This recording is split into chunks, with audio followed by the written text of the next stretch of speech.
Okay. Good morning, everyone. We are continuing with chapter number second, software architecture. We have seen what is architectural thinking,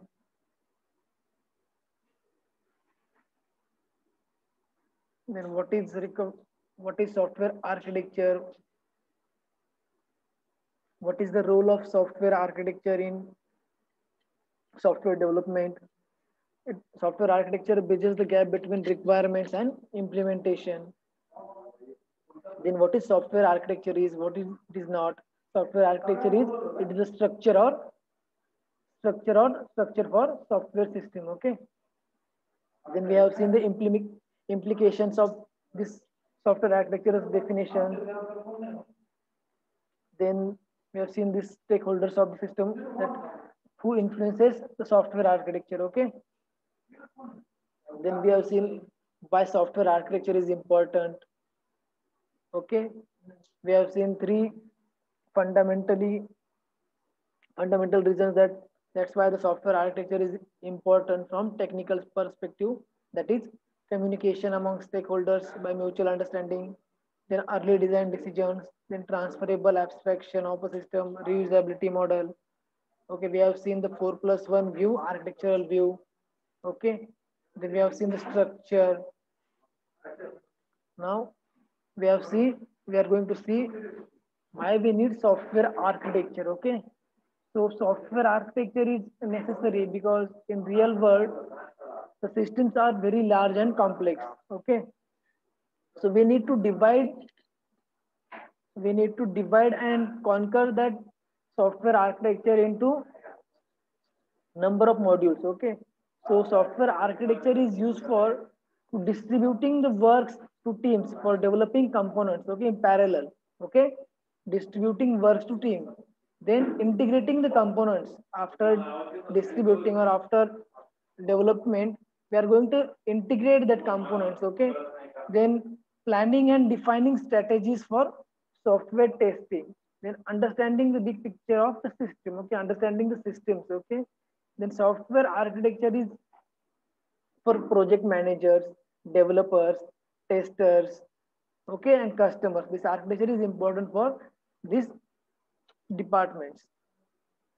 Okay, then use of software architecture for project managers. That the use of software architecture for project manager is it managing the large projects is managing large projects. Okay, this is a challenging task for any project manager to manage the large projects. Okay, for that they are using software architecture.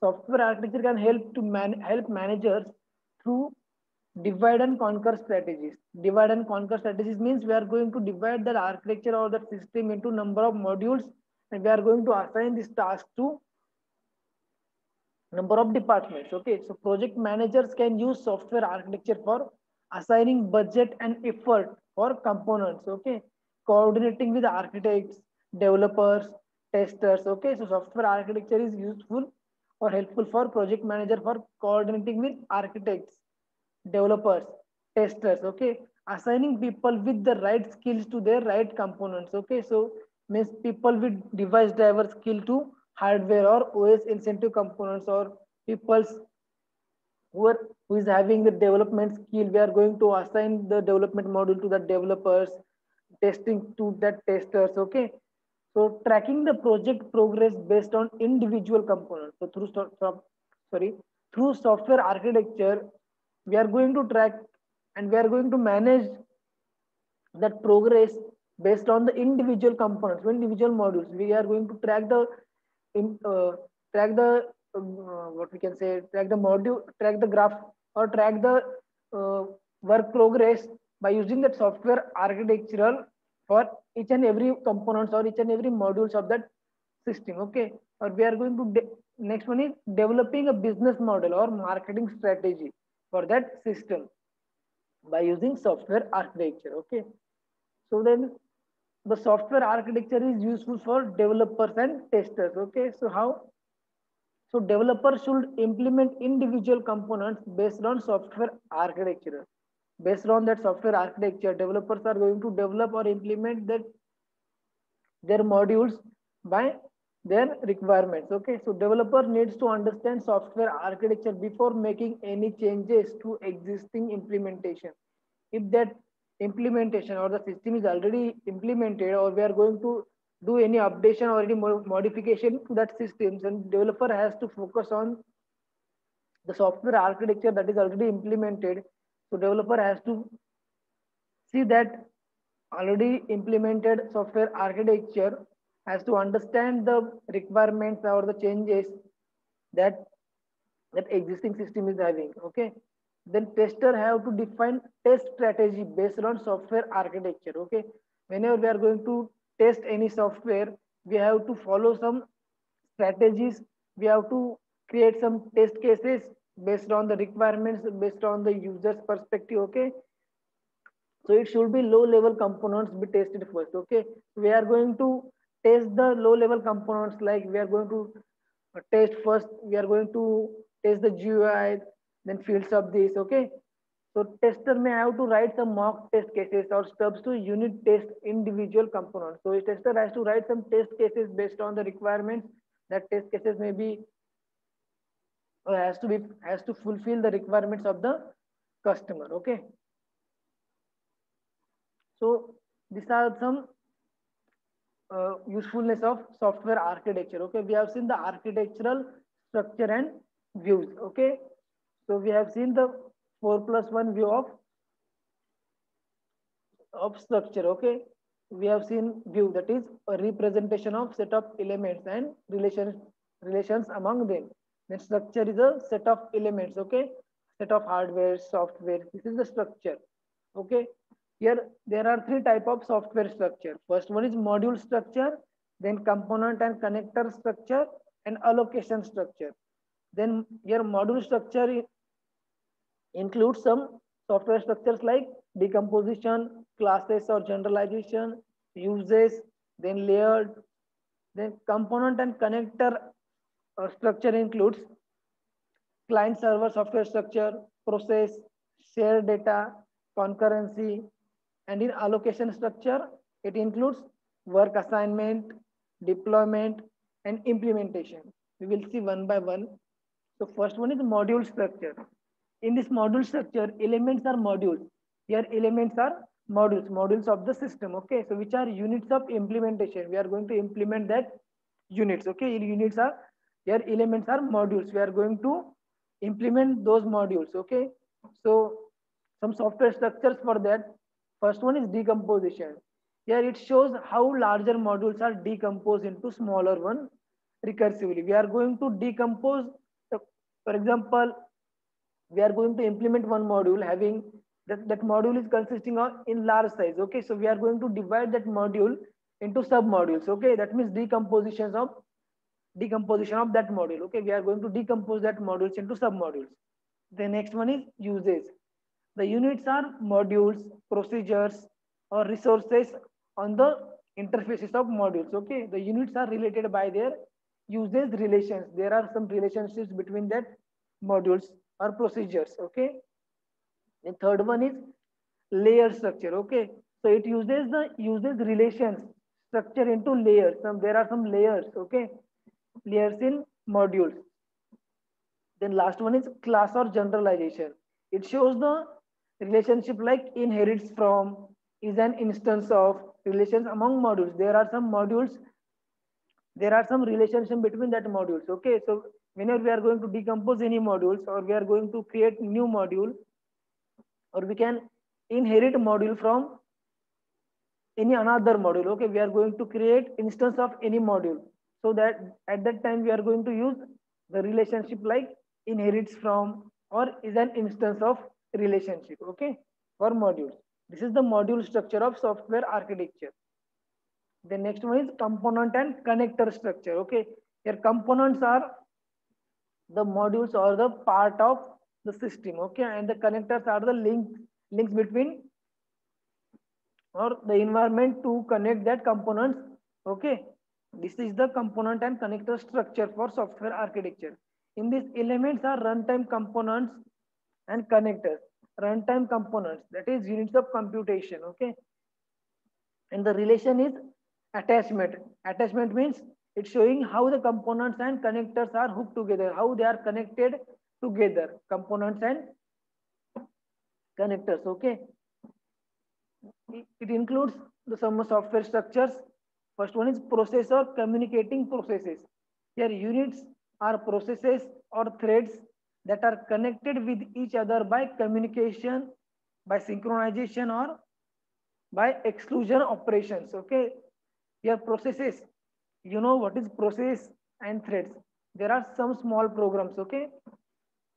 Those are connected through by their by synchronization or by communicating with each other. Processes, several processes are going to communicate with each other, okay.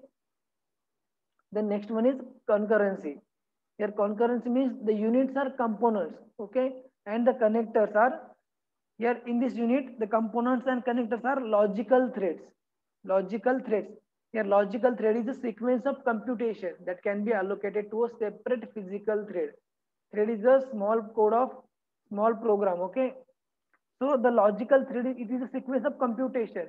In concurrency structure, the units are component and connectors. What is that? That is logical threads. We are going to assign that threads to that system, okay. The next one is share data or repository.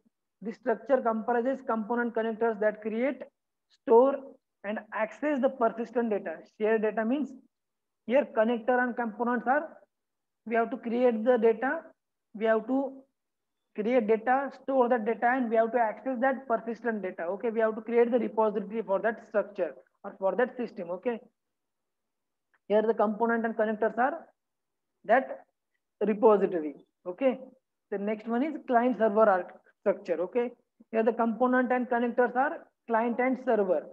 Here components and connectors are components are client and server, and the connectors are protocols and messages. Here connectors for that components are protocols and messages. In client server architecture, we are going to pass some messages, or we are going to use some protocols for communicating between client and server. So components are clients and server, and connectors are protocols and messages. Similarly, in shared data and repository, components and connectors are repositories. And in concurrency, components and connectors are logical threads. Okay. This is the component and connector structure of software architecture. Then third one is allocation structure for software architecture. In this, the relationship between the software element and the elements in one or more external environments. Here in allocation structure, the relationship between the software elements and the elements in one or more external environments. We are going to arrange some, or we are going to connect the external environments if required, okay. So in allocation structure, first one is deployment structure, okay. Whenever we are going to deploy any system or any software to the user, that deployment structure shows how software is assigned to that hardware for processing and communication of elements. Whenever we are going to deploy that software, in deployment, the deployment structure shows that how that software is assigned to that hardware, okay. How software is assigned to that hardware for processing with that processing and communication with that elements in the sense that modules or that units, okay. Then the relations are used for deployment structure is allocated to, that means that hardware is allocated to, or that it migrates to, okay. If the allocation is dynamic, okay. If it is static, then there is no relationship. That means if we are going to attach any external environment to that system, then it is dynamic, okay. Then we are going to use the relations like allocated to, then migrates into, okay. These are the relationship for deployment structure. Next one is implementation. It shows how softwares are implemented or map into that structure or file structure, usually modules. Modules means we are going to implement that modules for that system. That implementation structure shows how the softwares are implemented and are mapped into that file structure of that system. Then work assignment. In this work assignment structure, we are going to assign the responsibility for implementing and integrating the modules to development teams. We are going to assign the work based on their skill, based on their departments, based on their skills. We are going to assign the work to that persons. Okay, this is the allocation structures. Here you can see the architectural structure of the system. Yes, we have software structure, then relations, and it is useful for. Okay, here you can see the decomposition. Okay, we have seen the decomposition structure in module structure. Okay, so we are going to use the relations like is a submodule, is a submodule of or share secret with. Okay, this is the relationship for that software structure decomposition. Okay, it is useful for resource allocation and project structuring and planning, information hiding, encapsulation, configuration control. This software structure is useful for these things. Okay, then next one is next software structure is uses. Okay, uses, layered and classes. This is for module structure. Okay, so uses relations like require the correct presence of. Okay, so it is useful for engineering subsets, engineering extensions. Then layered structure, it requires the correct presence of, uses the services of or provides abstraction to. This is the relations. Okay, relations to that structure or relations to that architecture. Okay, it is useful for incremental development, implementing systems on the top of virtual machines, portability. Okay, the next one is class structures. In this we are going to use the relationship like it is an instance of another class. Okay, shares access methods of. It is useful for object oriented design systems. Okay, then next one is client server structure, that is components and connector structure. Okay, it uses the relationship like communicates with and depends on. Okay, it is useful for distributed operations. Whenever we are going to use or develop any distributed operations or distributed systems, at that time we are going to use that client server structures. Okay, the next one is process, concurrency and shared data. These are the software structures of components and connectors architecture, connector structures. Okay, processes uses runs concurrently with. These are the relationships. Okay, these are the relationships with that structures. Processes uses runs concurrently with, may run concurrently, excludes, precedes. These are the relationships for processes. Processes structures useful for scheduling or analysis or performance analysis of system. Okay, then concurrency, it runs on the same logical thread. Here we have seen the its components and connectors are logical threads. Okay, it is useful for identifying the locations where resource contention exists. Okay, where threads may be fork or join. Then next one is shared data. It uses relationships like produce data or consumes data. It will be or it is useful for performance, data integrity, modifiability. Okay, then last one is deployment, implementation and work assignment. These all three are for allocation structures. Okay, the software structures are for allocation structures. Here deployment uses relationship like allocated to, migrates to. Okay, it is useful for performance, availability of the system, then security analysis. Then implementation structure, it uses the relationship stored in. We are going to store the data. Okay, so it is useful for configuration control or integration or test activities. Then last one is work assignment. It uses the relationship assigned to. We are going to assign the work to that, or it is useful for project management. Okay, management of commonality. We are going to assign the works based on their skills. Okay, this is the table for architectural structure of a system. Okay, so we are going to use that software architectural for the software development lifecycle or to manage the software architecture. Okay, so here there are some relating structures to each other. Here elements of one structures are related to elements of other structures. All the elements in one architecture or in one unit are interrelated or are related to each other. Okay, So structure are the basis for software architecture or architectural documentation. Here we have to select which structure we have to choose. Okay. So there are several views. So for that, from that Kruchan's four views we have to follow. Okay. From that is 4 plus 1 view architecture. Okay. So first one is logical.